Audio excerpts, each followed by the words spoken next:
Olá pessoal, tudo bem? Hoje a gente vai dar prosseguimento ao nosso estudo da histologia e a gente vai falar sobre sistema urinário.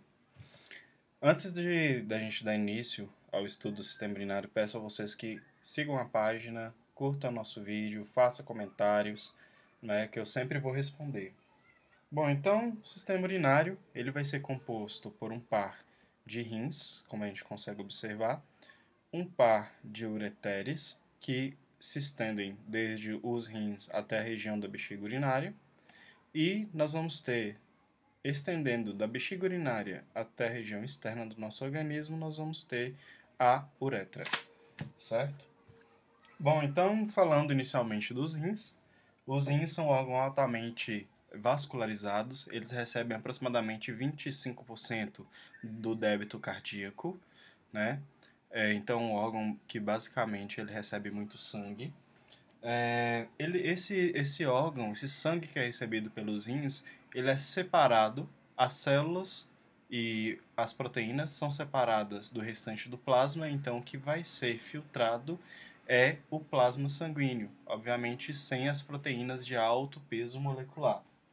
Esse ultrafiltrado ele passa por um processo de reabsorção seletiva e secreção específica pelas células que vão compor essa estrutura dos rins.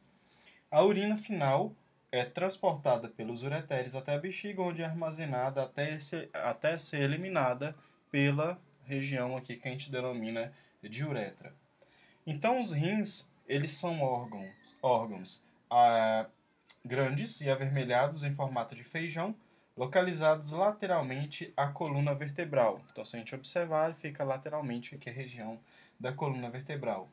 Cada um deles estende-se da 12ª vértebra torácica até a terceira vértebra lombar, lembrando que o rim direito ele é ligeiramente mais inferior quando comparado ao rim esquerdo. Além disso, no polo superior, nós vamos ter as glândulas suprarrenais, como a gente consegue observar aqui nessa imagem.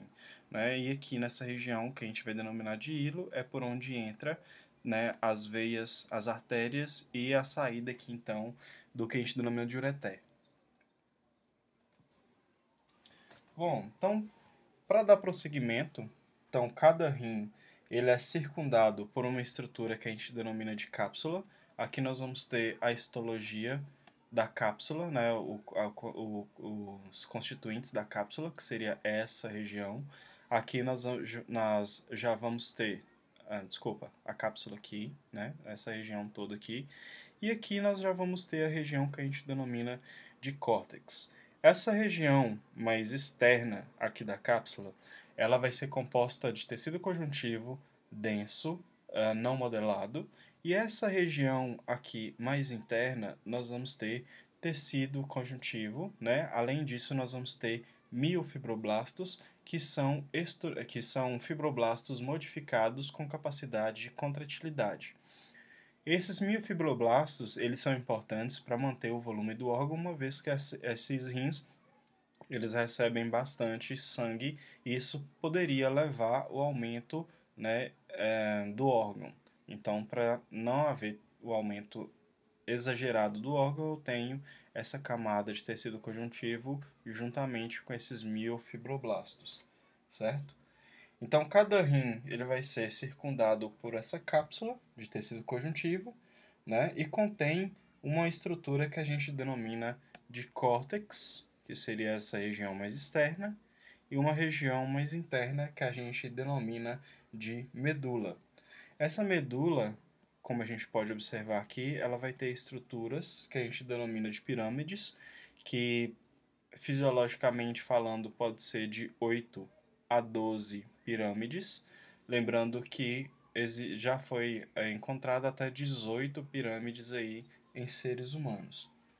O córtex estende-se dentro da medula e formam as estruturas que a gente denomina de colunas renais, que separam as pirâmides renais uma das outras, né? Como a gente pode observar aqui nessa imagem.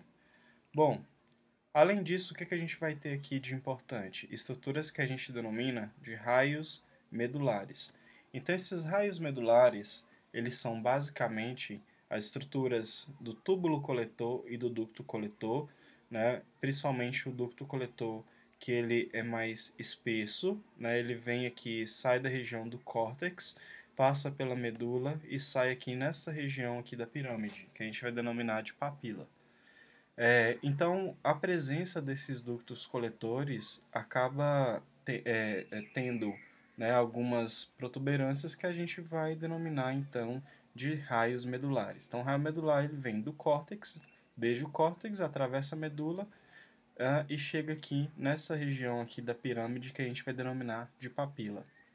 A base da pirâmide ele vai estar em contato direto aqui com a região do córtex e a papila ela vai estar com vai estar próxima a essa região aqui do cálice da região da pelve renal. Essa região do córtex, essa região da papila, ela também vai ser denominada de área cribriforme, uma vez que a gente vai conseguir observar umas espécies de buracos, né, como se fossem furos, que são aqui a região de contato entre o ducto coletor e a região aqui então da pelve renal, tá? Em contato aqui com a região dos cálices da pelve. Bom, o que mais que a gente consegue observar? Sistema de vasos, que a gente vai falar um pouco sobre, né, as regiões dos cálices aqui da pelve e aqui a saída do ureter. É importante a gente lembrar que os rins, eles possuem estruturas que a gente denomina de lobo renal, que é formado basicamente pela pirâmide renal e por seu tecido cortical associado. Então, tecido cortical juntamente, os tecidos corticais juntamente com a medula, isso aqui a gente denomina de lobo, né, dos rins, tá? No hilo, a pelve renal se estende para dentro do ureter e transporta a urina até a bexiga. Então, aqui na região do hilo eu tenho entrada de veias, artérias e saída aqui, né, da estrutura do ureter. Certo, pessoal?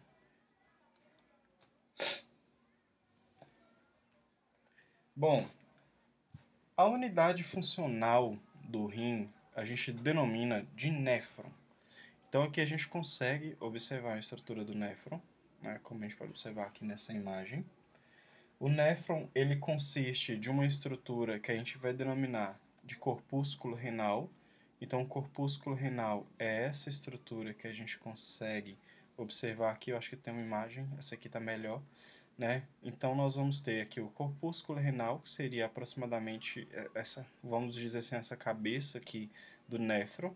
Esse corpúsculo, internamente, nós vamos ter o que a gente denomina de glomérulo, que a gente vai falar o que seria esses glomérulos.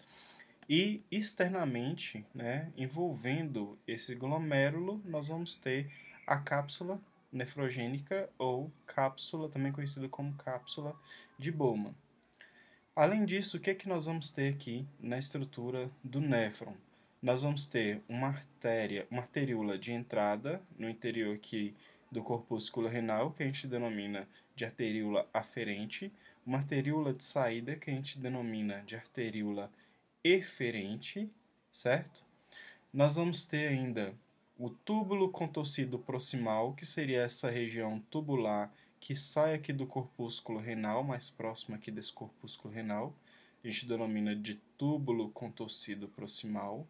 Nós vamos ter uma estrutura que a gente denomina de alça de Henle. Aí nós vamos ter uma estrutura descendente, né, dessa alça de Henle e uma estrutura ascendente aqui dessa alça de Henle. Além disso, nós vamos ter o túbulo contorcido distal, né, que ele tem esse processo aqui de subida e ele chega próximo aqui à região do glomérulo, a gente vai falar qual a importância disso. E logo após, nós vamos ter o túbulo coletor e, por fim, aqui o duto coletor. Nós vamos ter algumas outras estruturas aqui que a gente vai falar posteriormente, né, o que seriam essas estruturas. Antes da gente prosseguir, é importante a gente lembrar que nessa região aqui da medula, da pirâmide da medula, nós vamos ter algumas faixas diferentes de tecido conjuntivo, né? Então nós vamos ter aqui a região do córtex, aqui a gente consegue observar as estruturas dos néfrons, e aí nós vamos ter a estrutura da pirâmide. A pirâmide ela vai ser composta por uma região que a gente vai denominar de medula externa, que seria essa faixa toda aqui, e nós vamos ter uma outra região que a gente vai denominar de medula interna. Essa região da medula externa, ela vai ter uma região mais próxima aqui com a região do córtex, que a gente denomina de faixa externa. E nessa região, o tecido do córtex, ele vai adentrar em alguns pontos aqui dessa região da base da pirâmide. Além disso, nós vamos ter a faixa interna, que vai ser a região da medula externa, mais próxima aqui à região da medula interna.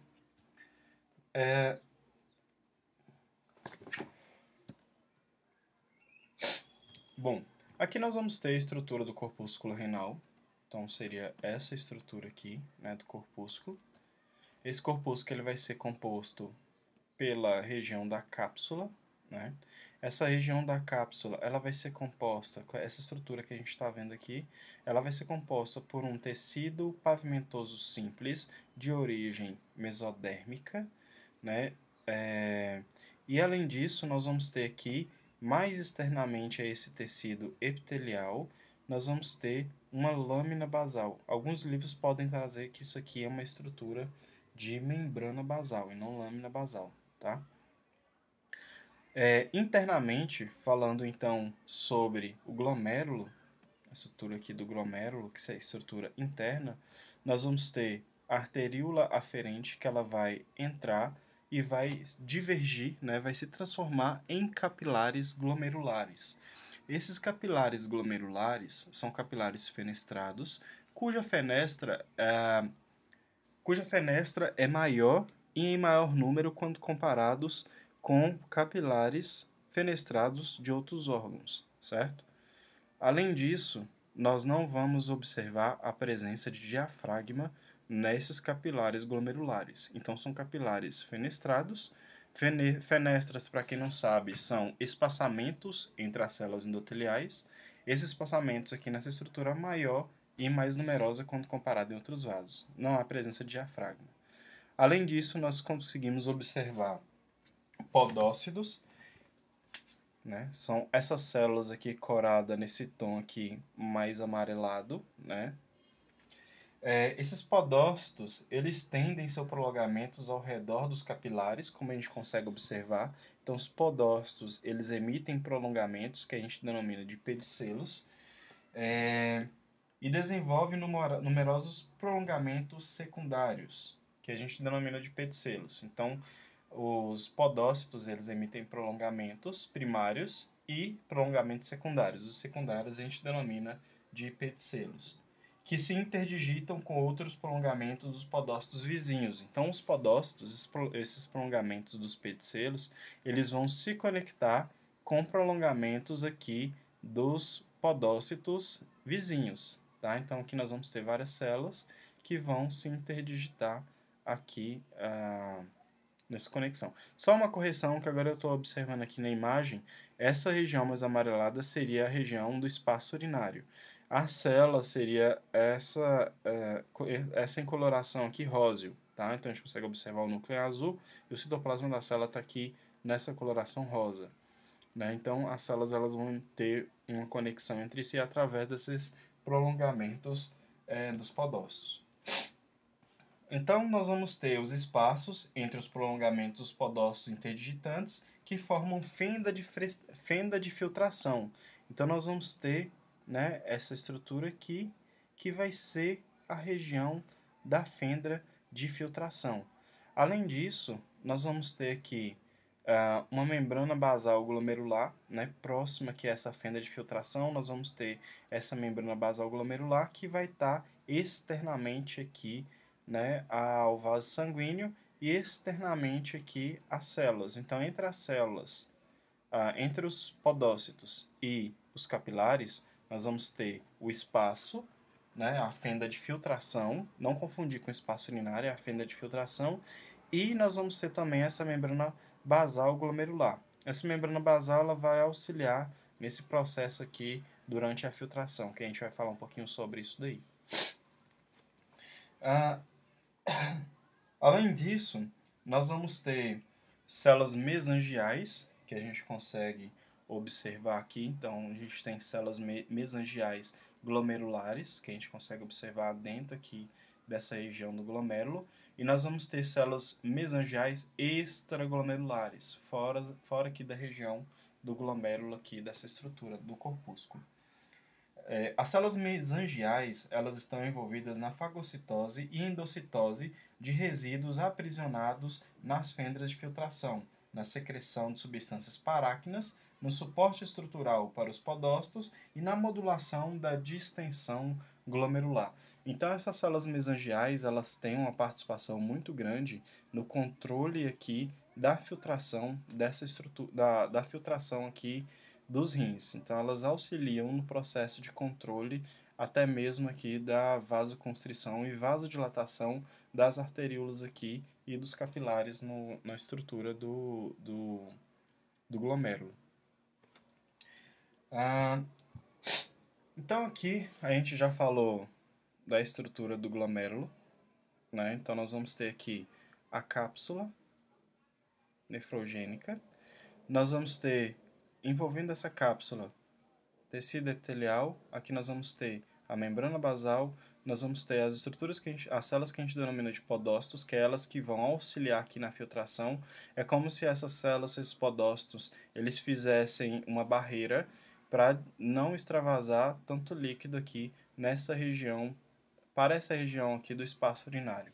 Tá? E nós vamos ter entre a célula capilar uma região que a gente denomina de fenda de filtração.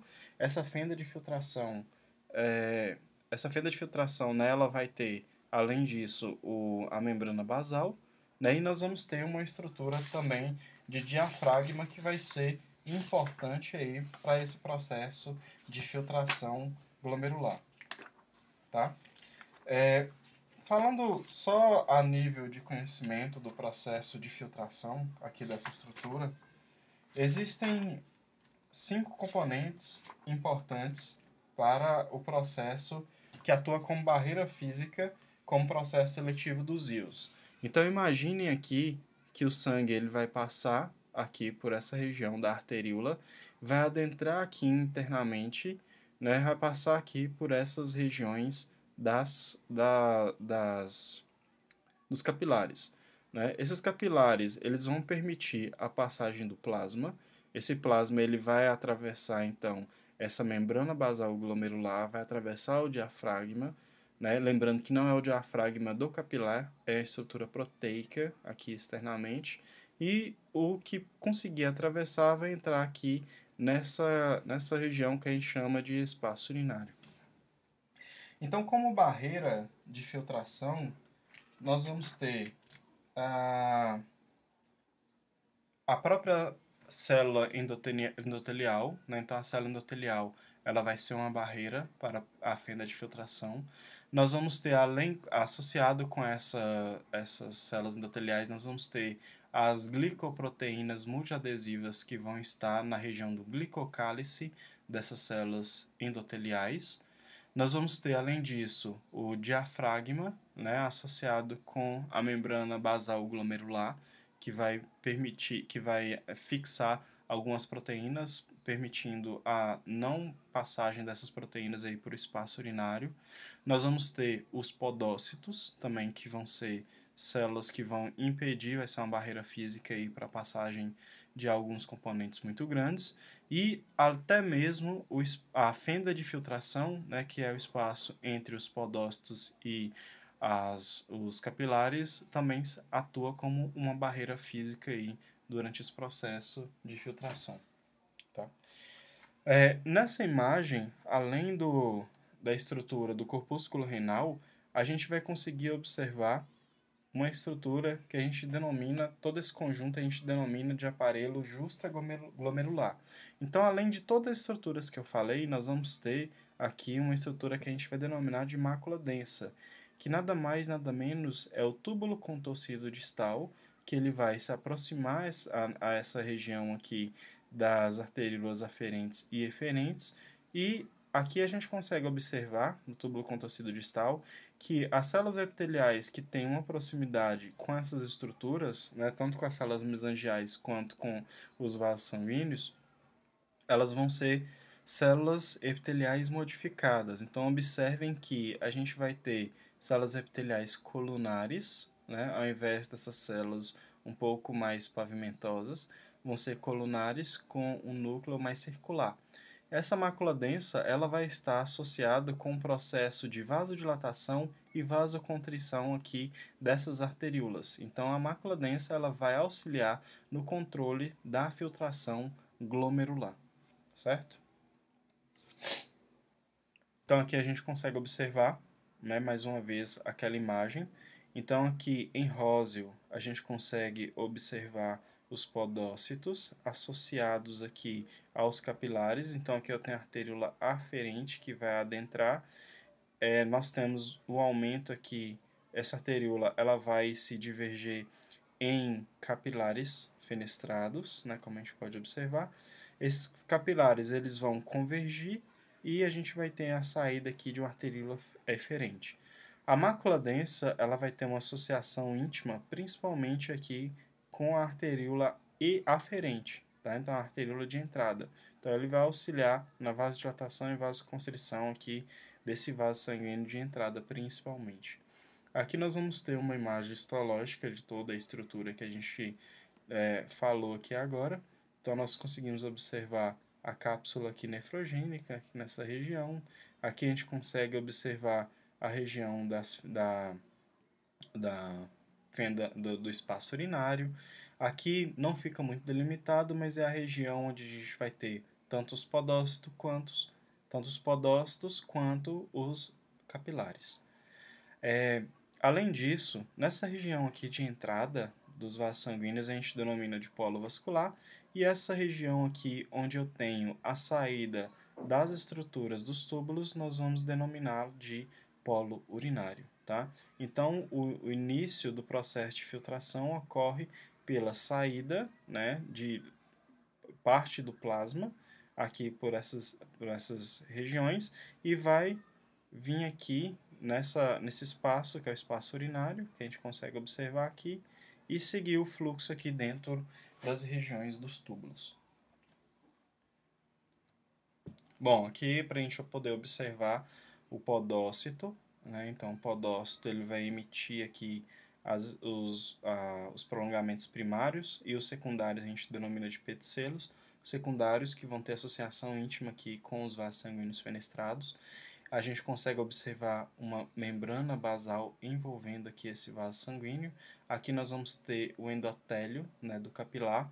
Lembrando, para quem não sabe, capilar, né, é uma estrutura basicamente composta por endotélio associada com a sua membrana basal. Esse endotélio ele vai ser fenestrado, ele vai ter, né, aberturas aqui na célula que vai possibilitar uma passagem maior de sangue aqui nessas estruturas. Lembrando que as células e proteínas muito grandes não vão passar aqui por esse espaço aqui da fenestra. Aqui a gente consegue observar a micrografia eletrônica de varredura, que mostra esses prolongamentos primários aqui dos podócitos, que seriam o número 1, e os prolongamentos secundários aqui dos podócitos, que seriam o número 2, certo?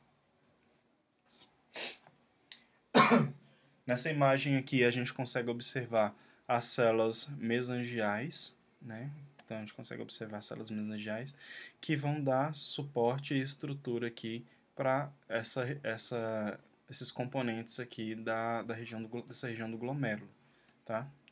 Então, célula mesangial aqui associando com essa estrutura. Aqui a gente consegue observar mais uma vez prolongamentos podócitos. Aqui a gente tem hemácias passando aqui no interior dos capilares. Então aqui mais uma visão de como que seria essa estrutura. Então nós temos o capilar, né, composto pela célula endotelial. Aqui nós vamos ter o podócito com seus prolongamentos envolvendo esses capilares, e aqui nós temos a célula mesangial dando estrutura e suporte mecânico aí para essa estrutura do glomérulo. Lembrando que a célula mesangial também tem outras funções que a gente já falou anteriormente. Aqui nós vamos ter uma outra visualização de como que seria esse processo de filtração. Então nós temos aqui o capilar, juntamente com o podócito envolvendo esse capilar, e o líquido, né, o ultrafiltrado, passaria aqui pelos capilares e chegaria aqui nessa região aqui do espaço urinário. Aqui a gente consegue observar que o espaço da fenda de filtração ele é bem menor, né, quando comparado, por exemplo, com o espaço urinário, que é um espaço relativamente grande quando a gente observa toda a estrutura em si. Bom, pessoal, dando continuidade aqui na nossa aula, então, à medida que o ultrafiltrado glomerular ele passa pelo tubo urinífero e dos coletores do rim, ele sofre alterações que incluem absorção ativa e passiva, bem como secreção de certas substâncias contidas no ultrafiltrado, são reabsorvidas, algumas parcialmente, como por exemplo água, sódio e bicarbonato, e outras inteiramente, como por exemplo a glicose. Então a glicose é inteiramente absorvida, né, aqui do ultrafiltrado. Outras substâncias também, como por exemplo creatinina, ácidos e bases orgânicos, são adicionados ao ultrafiltrado, que seria a urina primária, pela atividade secretora das células tubulares. Então, o primeiro túbulo que a gente vai falar é o túbulo contorcido proximal, que é esse túbulo que sai aqui da região do corpúsculo renal e vem até próximo a essa estrutura que a gente denomina de alça de Henle. Então, o túbulo contorcido proximal ele recebe o ultrafiltrado do espaço urinário da cápsula nefrogênica, ou cápsula de Bowman. As células elas são cuboides, né? E exibem especializações elaboradas de superfície celular que caracterizam as células envolvidas na absorção e no transporte de líquido. Quais seriam essas especializações? Uma delas seria a borda, né, ou orla em escova, composta de microvílulos retos, relativamente longos e densamente compactados, como a gente pode observar aqui nessa imagem. Então, essa orla e escova seriam vários microvílulos aqui da célula cuboide desse túbulo contorcido proximal. Além disso, nós vamos ter um complexo juncional, né, então um complexo que vai unir as células, que consiste em uma zona de oclusão estreita que veda o espaço intercelular do lúmen dos túbulos e uma zônula de adesão que mantém a adesão entre as células vizinhas. Então, são estruturas presentes para poder vedar o espaço, né, entre essas células. Além disso, nós vamos ter pregas ou dobras localizadas nas superfícies laterais das células, que são grandes prolongamentos achatados, alternados com prolongamentos semelhantes de células adjacentes. Então, é como se fosse, eu vou mostrar na imagem posterior, como se fossem dobras aqui laterais das células que aumentam, né, a superfície de contato lateral aqui entre essas células. E essas estriações aqui basais, que consistem em mitocôndrias alongadas, concentradas nos prolongamentos basais e orientadas verticalmente em relação à superfície basal, como a gente pode observar aqui na imagem. Então, nós temos as espécies de estriações basais aqui por causa da quantidade de mitocôndrias que nós vamos ter aqui nessa região. Bom, além disso, nessa região do túbulo contorcido proximal, nós vamos ter proteínas importantes. Uma delas são as bombas de sódio e potássio, que são proteínas transmembranas localizados nas células, né, transmembranamente, e que são importantes para o processo de reabsorção do sódio no túbulo contorcido proximal. Além disso, nós vamos ter canais de água que a gente denomina de aquaporinas, que estão envolvidas na reabsorção aí da água, tá?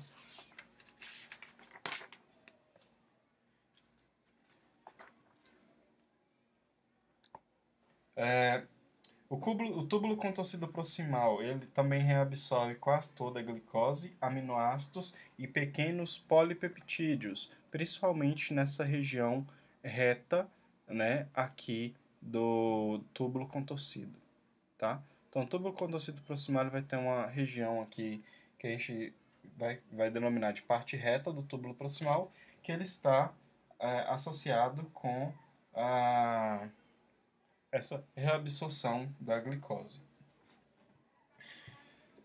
Além disso, nós vamos ter a alça de Henle, como a gente consegue observar. Quem é da anatomia não gosta dessa denominação de alça de Henle, mas a gente vai utilizar porque é a denominação que a gente encontra nos livros de histologia. Nessas alças de Henle, a gente consegue observar um ramo, né, uma alça descendente, e uma alça ascendente. Observem que tanto na ascendente quanto na descendente nós vamos ter um capilar espesso, uma estrutura, uma alça espessa e uma alça fina. Isso vai ser importante porque nessa alça de Henle nós vamos ter 4 tipos de tecidos epiteliais.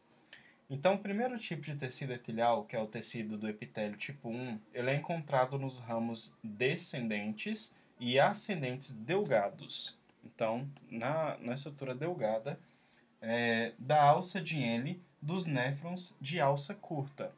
A gente não falou anteriormente, mas existem mais de um tipo de néfron. Né? Nós vamos ter os néfrons justaglomerulares, os néfrons subcapsulares e os néfrons intermediários. Qual que é a diferença deles? Então, vou voltar aqui na imagem só para a gente poder entender. Os néfrons subcapsulares têm seus corpúsculos renais localizados na porção externa do córtex, então nessa região. Apresentam alça de Henle curta, que se estende apenas até a medula externa. Essas alças são típicas dos néfrons descritos previamente, em que volta em formato de grampo de cabelo ocorre no túbulo reto distal. Então, esse néfron subcapsular seria esse néfron que a gente consegue observar. Então, essa região do corpúsculo ele vai estar nessa região mais externa aqui do córtex, e a alça de Henle é relativamente curta e forma uma estrutura aqui em U. Nós vamos ter os néfrons justaglomerulares, que constituem cerca de 1/8 do número total de néfrons, onde seus corpúsculos renais situam próximo à base de uma pirâmide. Então, são néfrons onde eu tenho a região do glomérulo mais próximo aqui à região. Acho que eu tenho imagem aqui. Coloquei. Isso. Então, aqui nós temos um glomérulo justamedular. Então, o néfron justaglomerular. Então, o glomérulo dele é próximo aqui a essa região basal aqui da medula. Além disso, contém as alças de Henle longas e segmentos delgados ascendentes também longos, que se estendem no interior da pirâmide. Então, observem que esse néfron, essa estrutura desse néfron, é bem mais longa quando comparado ao néfron subcapsular. Essas características estruturais são essenciais para o mecanismo de concentração da urina. Então, esse glomérulo ele tem uma capacidade de concentração da urina bem mais eficiente, bem mais eficaz do que o glomérulo subcapsular.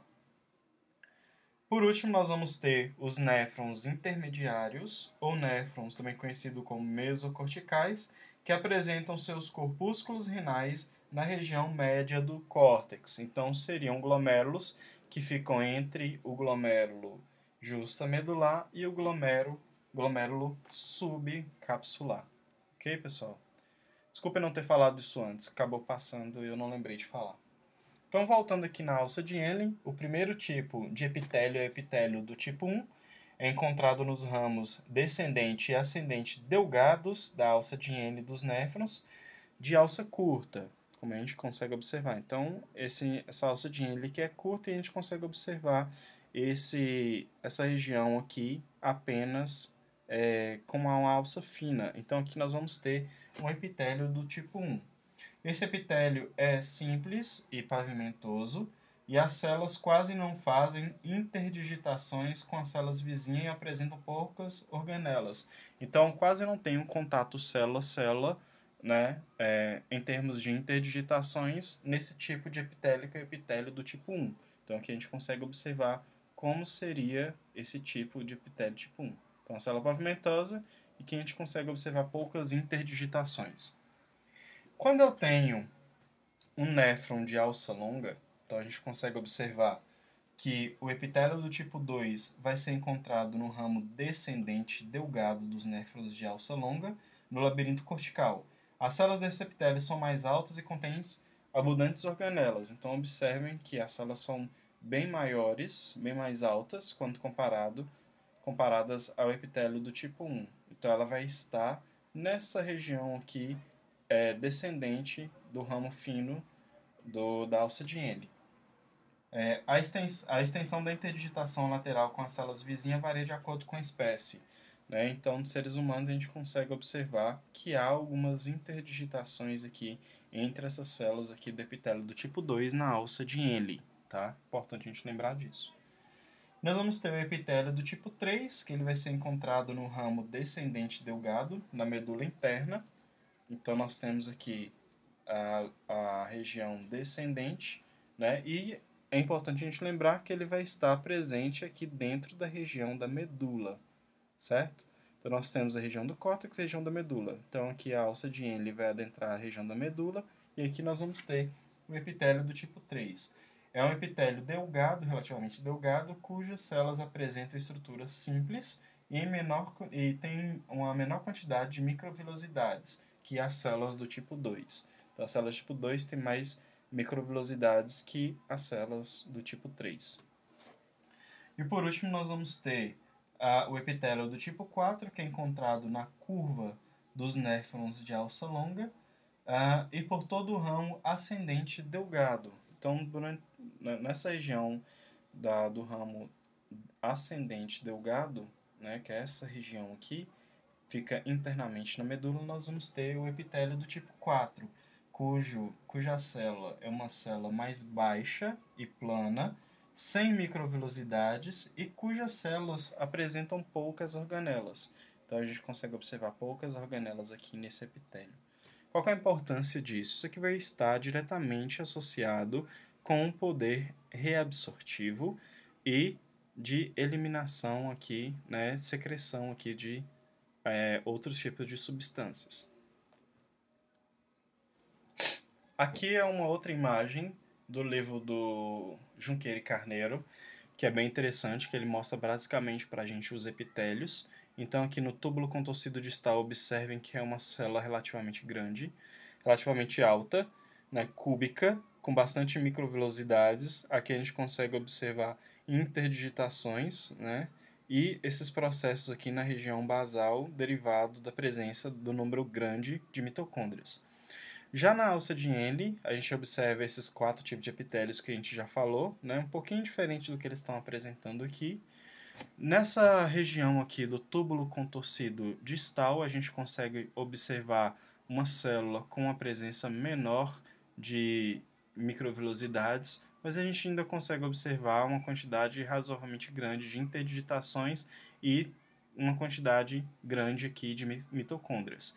Todas essas características histológicas estão diretamente associadas com a função da estrutura, né, da região onde a gente está falando.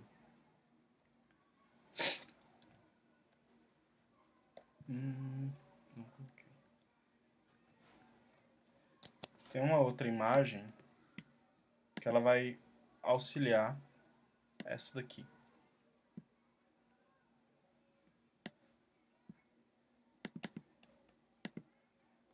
Então aqui a gente consegue observar o que ocorre fisiologicamente durante toda essa região aqui do túbulo. Então observe que nessa região do túbulo contorcido proximal, nós vamos ter uma alta capacidade de reabsorção de água, nós vamos ter reabsorção de sódio, né, eliminação aqui de potássio, absorção também de íon Cl-. Já nessa região aqui, mais próxima à parte reta do túbulo proximal, há uma outra coisa. Aminoácidos, glicose e polipeptídeos também aqui nessa região proximal aqui do túbulo.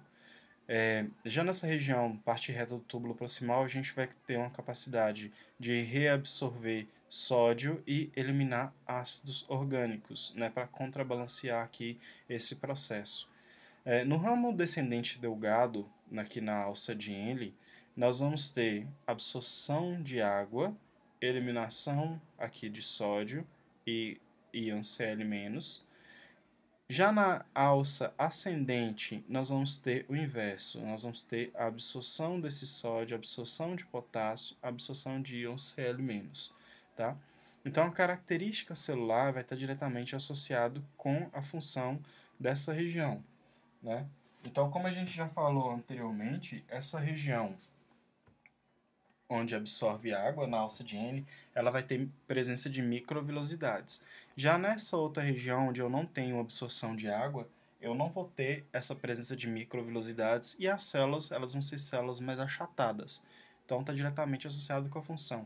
Na alça de Henle, a gente vai absorver sódio, eliminar potássio, absorver ânion, bicarbonato, eliminar íons H+, tá? Então está diretamente associado também com a função da célula está diretamente associado com a sua morfologia. Já aqui na região do do ducto coletor, túbulo coletor, a gente vai ter absorção de bicarbonato, eliminação de íons H+, né? Aqui no ducto coletor, a gente vai ter reabsorção de água, eliminação de sais. Isso aqui vai estar diretamente associado com o conteúdo, né, que está presente aqui dentro do túbulo e o que a gente precisa ou não eliminar naquele momento ali. Então, a concentração da urina, obviamente, varia do estado ali do organismo. Então, aqui a gente mais uma vez confirma a função da célula associado, né, com essa questão aqui da fisiologia da estrutura. Bom, pessoal, uma estrutura que a gente precisa ainda falar, né, em relação aos ductos coletores, são as células claras, também denominadas células principais, ou células dos ductos coletores também, que constituem o principal tipo celular predominantemente dos ductos coletores. Então, nessas regiões, né, tanto do túbulo coletor, desculpa, dessa região aqui dos ductos coletores, nós vamos ter essas células claras. Trata-se de células de coloração pálida com pregas basais verdadeiras, então aquelas estruturas de pregas para aumentar a superfície de contato entre as células. Apresentam um único cílio primário e uma quantidade relativamente pequena de microvilosidades curtas. Qual que é a importância da presença dessas células claras? Essas células claras elas vão conter mitocôndrias e apresentam uma grande quantidade de canais de água regulados pelo hormônio antidiurético, né, o ADH. Então eles vão ter os canais de água, que a gente denomina de aquaporinas, que são responsáveis pela permeabilidade dos ductos coletores. As células principais também expressam quantidades abundantes de receptores mineralocorticoides, citoplasmáticos e, por conseguinte, constituem o principal alvo de ação da aldosterona. Então, é nos túbulos dos ductos coletores que ocorre principalmente o processo de concentração aqui da urina. Então, se eu preciso eliminar água ou preciso absorver água, né, eu tenho aqui, ou eliminar algum composto, esses ductos coletores, eles que vão concentrar toda essa urina. Já as células, além das células claras, vão ter as células escuras, também denominadas de células intercalares, que são consideravelmente menos numerosas do que as células claras. Tá? Essas células escuras elas vão estar associadas na secreção de íons H+, né, que são as células intercaladas alfa, ou bicarbonato. E dependendo, obviamente, da dieta, né, eu vou ter uma quantidade maior ou menor das células alfa ou beta aí nessa região do ducto coletor. Tá? Então, só para título de conhecimento, porque os livros trazem isso, nós vamos ter as células claras, né, em maior número, que vai responder aos mineralocorticoides, vai responder ao ADH, e nós vamos ter também as células escuras do tipo alfa e do tipo beta, que estão associadas aí, respectivamente, com a eliminação, a secreção de íons H+, e a secreção de bicarbonato, certo? Bom, falando um pouco agora sobre o suprimento sanguíneo, né, dos rins, nós vamos ter cada rim recebendo aí um ramo de grande calibre da aorta abdominal, que a gente denomina de artéria renal. A artéria renal ramifica-se no seio renal e envia artérias interlobares aqui para a região interna, né, desse rim.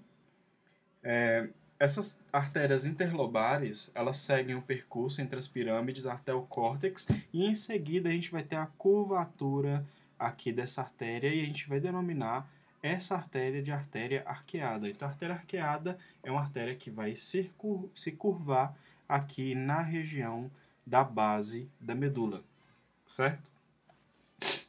Essas artérias arqueadas, elas vão sofrer ramificação, a gente vai ter ramificação das artérias arqueadas, e aí nós vamos ter, então, artérias interlobulares. Artérias interlobulares vão ter as suas ramificações, aqui, no caso, a artéria aferente, que vai adentrar a região do glomérulo, formar aqueles capilares peritubulares que a gente já falou sobre, né, e em seguida sair aqui como uma arteríola eferente, certo? O arranjo desses capilares difere conforme são originados a partir dos glomérulos corticais ou dos glomérulos justamedulares, tá? Mas não é de interesse nosso falar sobre isso daí agora não. Bom, o que mais que a gente vai ter aqui? Observem que, né, só uma correção, os capilares peritubulares são os capilares que vão ficar em torno aqui dos túbulos.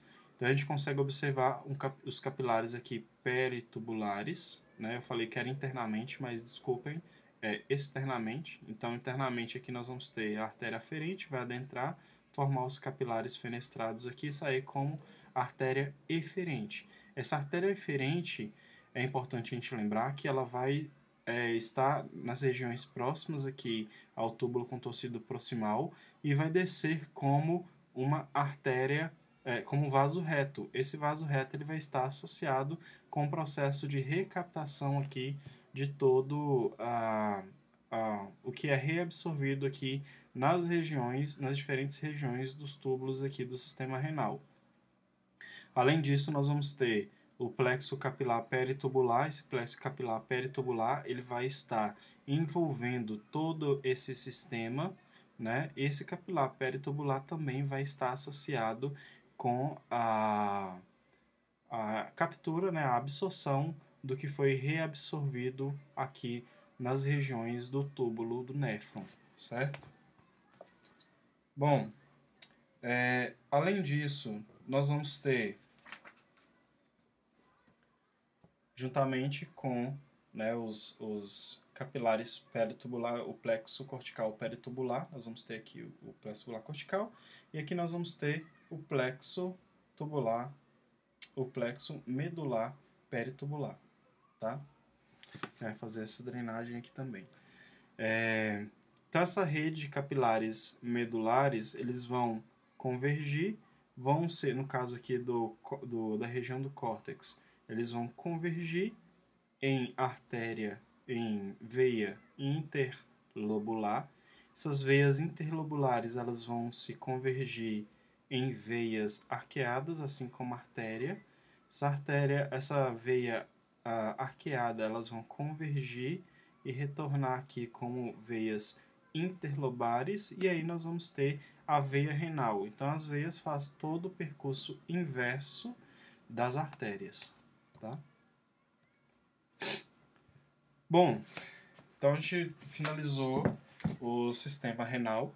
Aqui a gente vai mostrar agora para vocês os ureteres, a bexiga e a uretra. Então, no caso da uretra, a gente não tem lâmina, mas a gente vai conseguir entender porque é bem similar. Então, o que, que a gente vai ter aqui nessa região do ureter? Nós vamos ter um epitélio de transição. Tá? Esse epitélio esse epitélio de transição ele vai ter células com formatos diferentes entre si. Qual que é a importância de eu ter epitélio de transição nessa estrutura do ureter e na estrutura da bexiga? Quando eu tenho uma distensão dessas estruturas, esse epitélio tem uma capacidade de se converter em epitélio pavimentoso. Então, eu aumento a superfície de contato aqui dessa estrutura. E, além disso, nós vamos ter o impedimento de reabsorção de qualquer nutriente aqui nessas regiões do ureter, da bexiga e da uretra. Além disso, o que nós vamos ter? Um tecido conjuntivo altamente vascularizado. Então, observem logo abaixo da camada epitelial, tecido conjuntivo altamente vascularizado, né? Como a gente consegue observar. E nós vamos ter a camada de músculo liso interno e uma camada de músculo liso externo. Nas outras lâminas a gente vai conseguir observar isso melhor. Aqui nós estamos observando a bexiga, então nós temos as mesmas camadas, nós vamos ter um epitélio de transição, nós vamos ter o tecido conjuntivo e nós vamos ter camadas de tecido muscular liso, tanto circular quanto longitudinal. Essas camadas de tecido muscular liso é importante a gente lembrar que elas são separadas, obviamente, por tecido conjuntivo para poder dar até mesmo aderência entre essas camadas de tecido muscular liso. Aqui nós temos um epitélio de transição da bexiga vazia e aqui nós temos o epitélio da bexiga cheia. Então observem que as células elas mudam seu formato e eu consigo aumentar a superfície de contato aqui para permitir uma maior capacidade do conteúdo líquido, né, dessa estrutura. Agora a gente vai passar para as lâminas, a gente vai conseguir observar todas essas estruturas que a gente falou. Aqui no caso nós vamos ter uma lâmina de rim. Então a gente consegue observar a região aqui do córtex. Aqui a gente consegue observar a região da medula. Como eu falei para vocês anteriormente, aqui a gente consegue perceber que há uma diferença de coloração. É importante a gente lembrar que nessa região aqui da medula, eu tenho aproximadamente 10% de conteúdo do sangue passando aqui nessa região. É nessa região também que eu vou ter fibroblastos que vão estar associados com a produção de eritropoetina. Então essa região é uma região que simula, né, uma região hipóxica do rim e está associado com essa produção aí de eritropoetina. Então se a gente chegar mais próximo, a gente consegue observar a região do córtex. Observem que a gente consegue observar vários corpúsculos renais, né, vários corpúsculos aqui a gente consegue observar.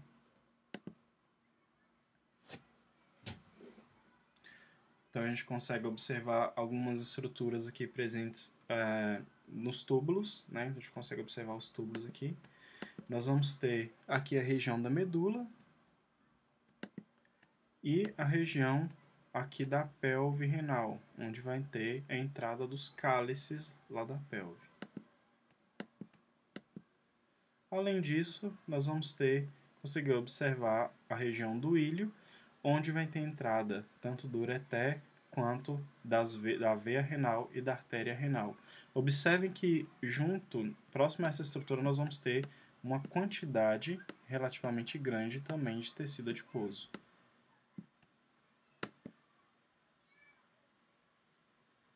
Então a gente consegue observar tecido adiposo aqui nessa região aqui do ilho.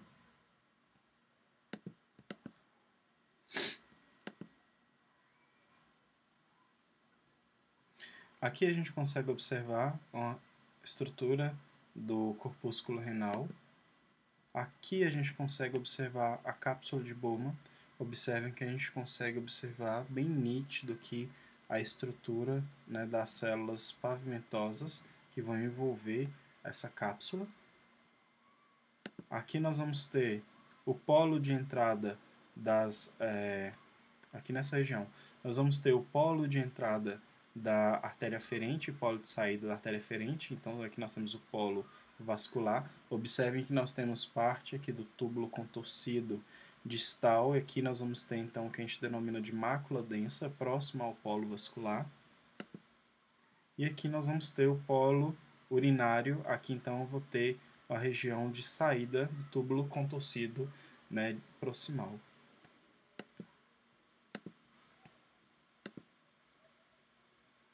Aqui nós temos, basicamente, aqui nós vamos ter a mácula densa mais próxima aqui, pra gente mostrar, aquela região que eu já falei para vocês. Então aqui a gente consegue observar a estrutura da cápsula.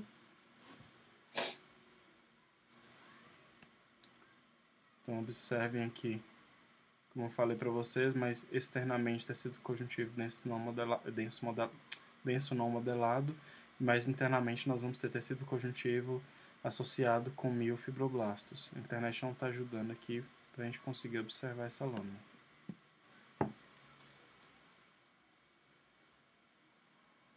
Então observem que essa região mais azulada é onde eu vou ter os miofibroblastos associados aí com o tecido conjuntivo. Aqui já vai ser a região, né, onde a gente denomina de córtex.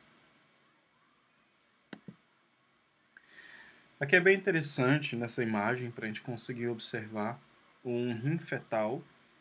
No rim fetal a gente consegue observar os lóbulos, né?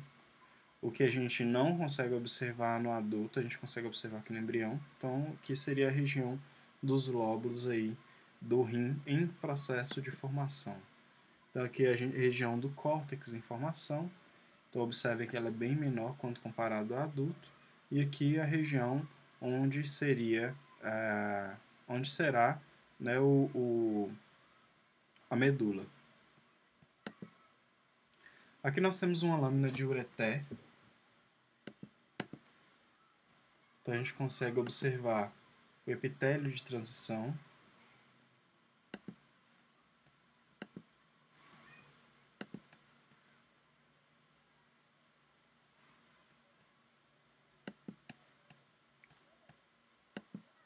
Então a gente consegue observar aqui o epitélio de transição. Então observe que o epitélio de transição, as células, os formatos delas variam muito de célula para célula. Então aqui nós temos epitélio. Aqui nós temos as células com um formato, aqui no caso eles colocam umbrella cells, como se fosse um formato de guarda-chuva mesmo. Nós temos a lâmina própria, composto de tecido conjuntivo, né, rico em fibras elásticas e fibras colágenas, então tecido conjuntivo denso, não modelado. Aqui nós temos uma camada externa de camada muscular, né? E aqui nós vamos ter a camada que a gente denomina de adventícia, que seria um tecido conjuntivo frouxo, né? E a gente consegue observar vários vasos sanguíneos aqui nessa região do tecido conjuntivo. Aqui nós temos um corte longitudinal, que a gente observa basicamente as mesmas estruturas. Então nós temos as células epiteliais, que a gente também denomina de uretélio. Região da lâmina própria, então observem aqui bastante tecido conjuntivo denso, não modelado, bastante fibroblastos. E a camada muscular, né? Que a gente consegue observar aqui a camada muscular. Observem que nessa coloração a gente consegue observar a diferença entre tecido conjuntivo denso e tecido muscular. O tecido conjuntivo denso ele vai ficar, né, nessa coloração bem mais forte, bem mais intensa do que o tecido muscular. Obviamente isso varia de coloração para coloração, né? E quem fez, obviamente, essa coloração. E aqui nós vamos ter a camada adventícia. Tecido conjuntivo frouxo.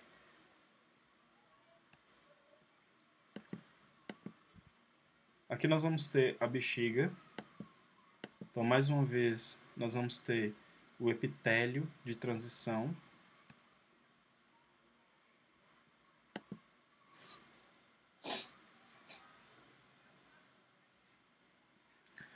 Logo abaixo, nós vamos ter o tecido conjuntivo denso, né? A gente consegue observar aqui, rico em fibras colágenas, fibras elásticas. Para que isso, gente? Para suporte.